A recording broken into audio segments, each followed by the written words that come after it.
periods of work. When I feel pretty stressed,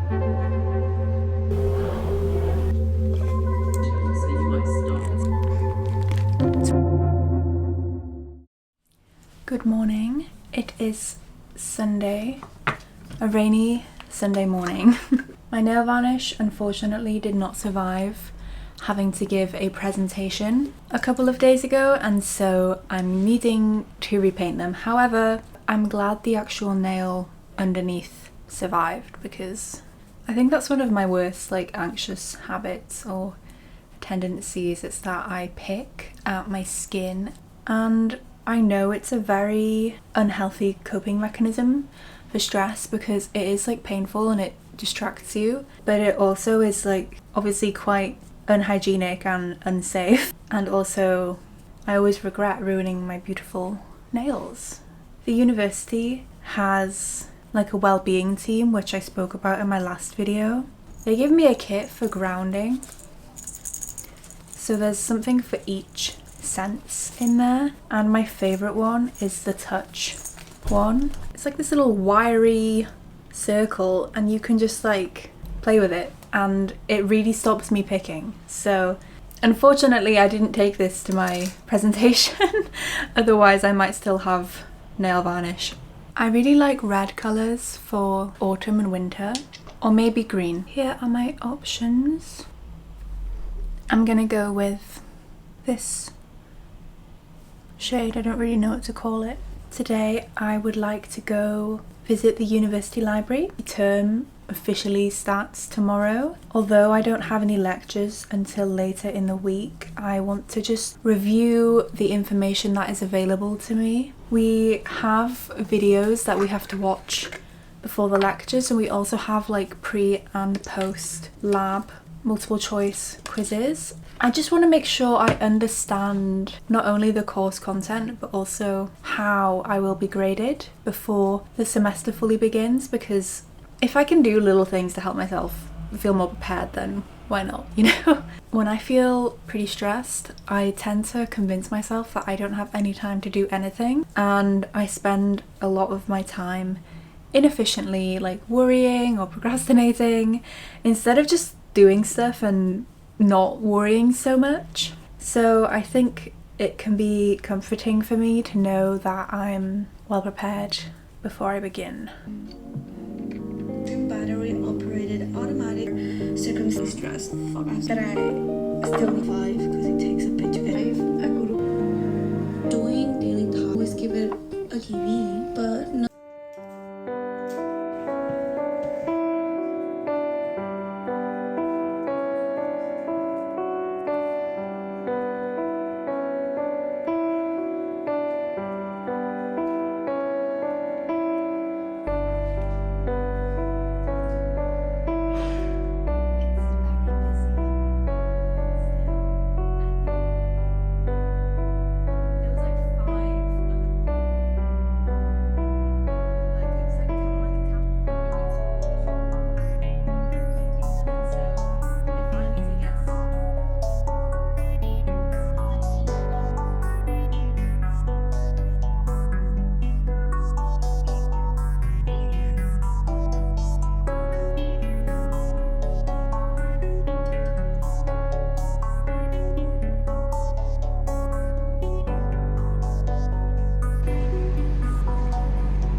tofu banh mi.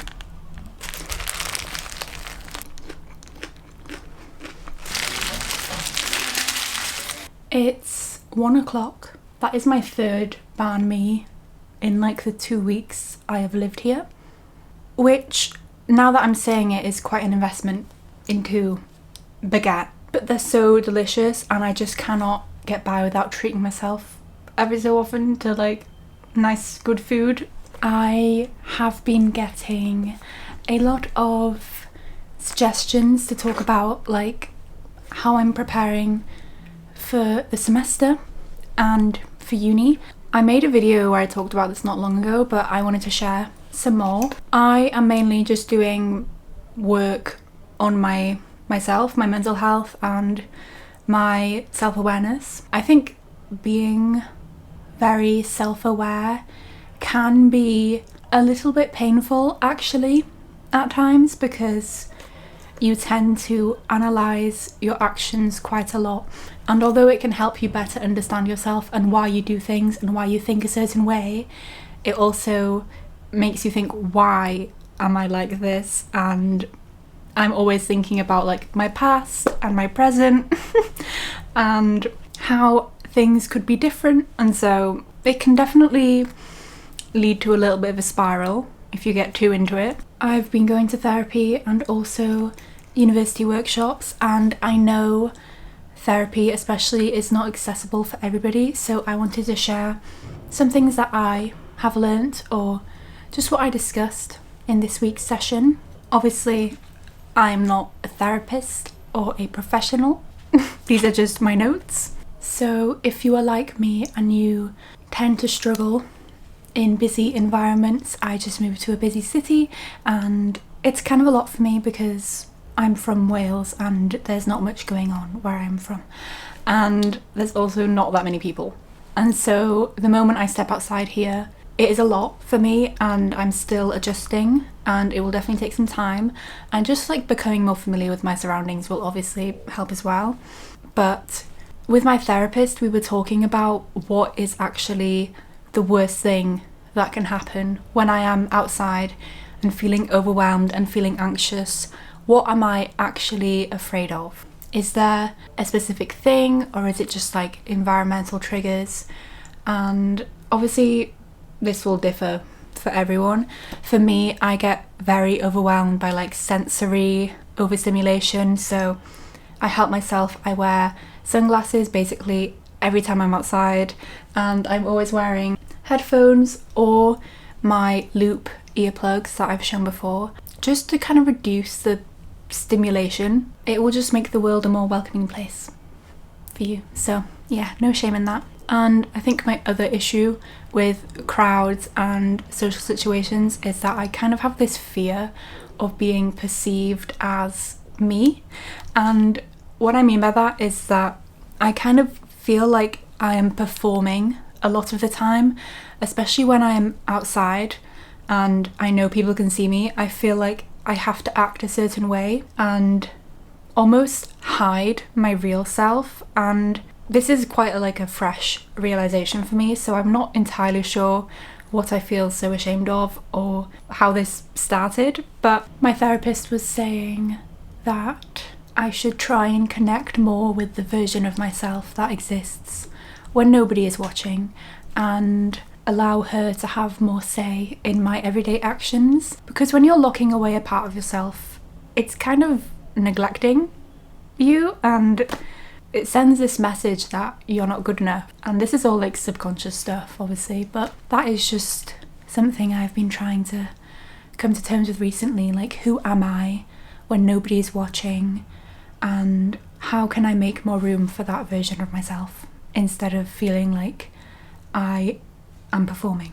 Even when nobody's around, even when I'm alone, I still struggle to fully just relax, and I struggle a lot as well with having to always be productive and feeling guilty when I'm being like lazy. But that is like an upbringing thing.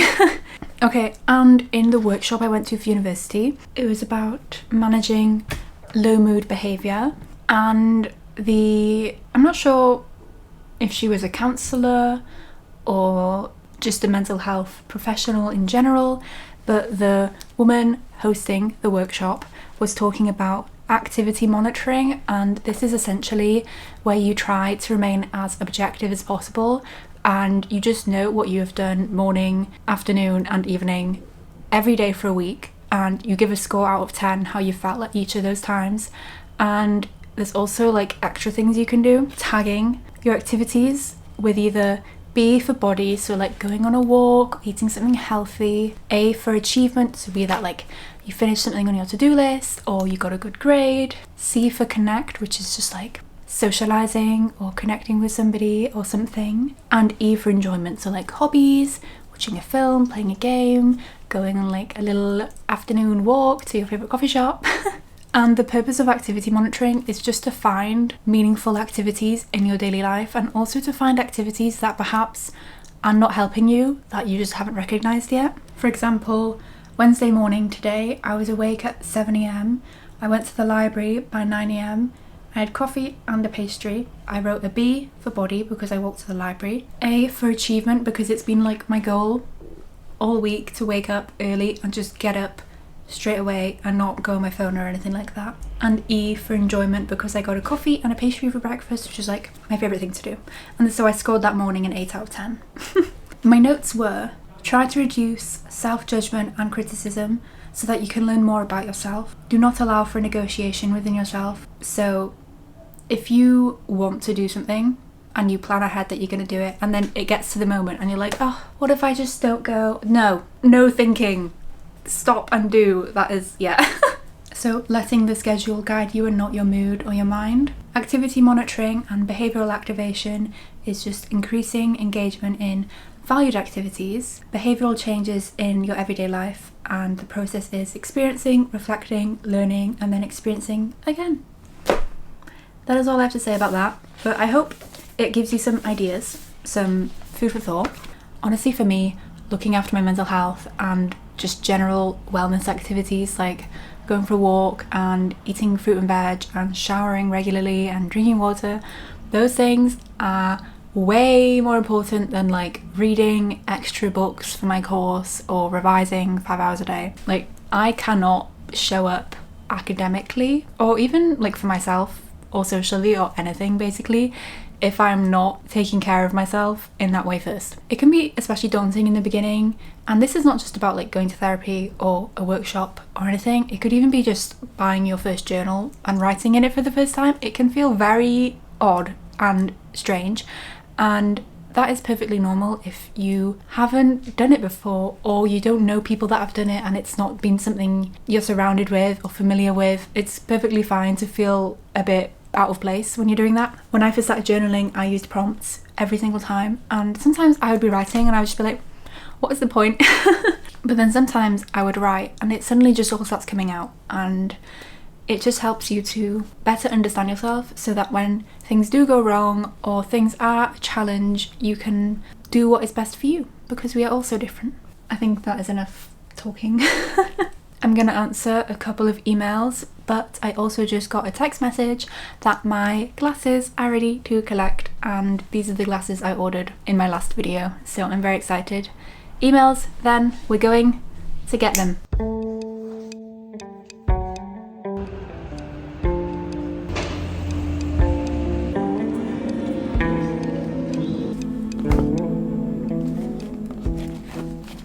These are for long periods of work at a computer or like in the lab if I'm doing something that requires a lot of focus. I won't be wearing these all the time because I think that will not help.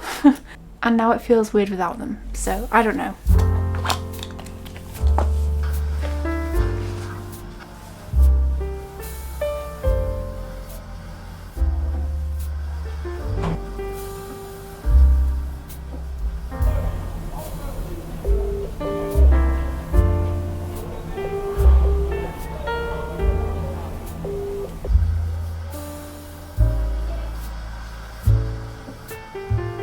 One of the last things I wanted to do in my flat is buy a little rug.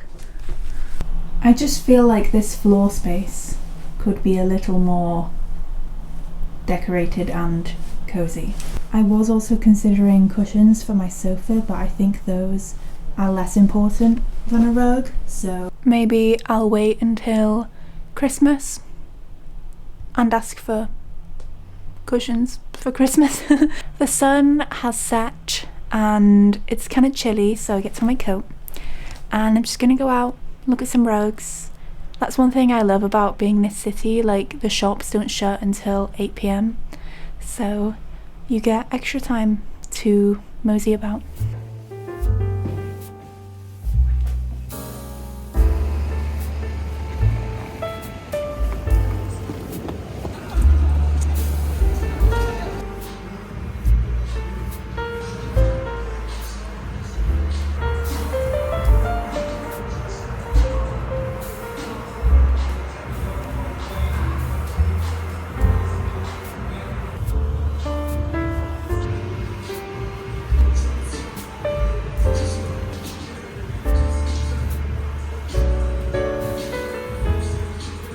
I just showered and got ready for bed.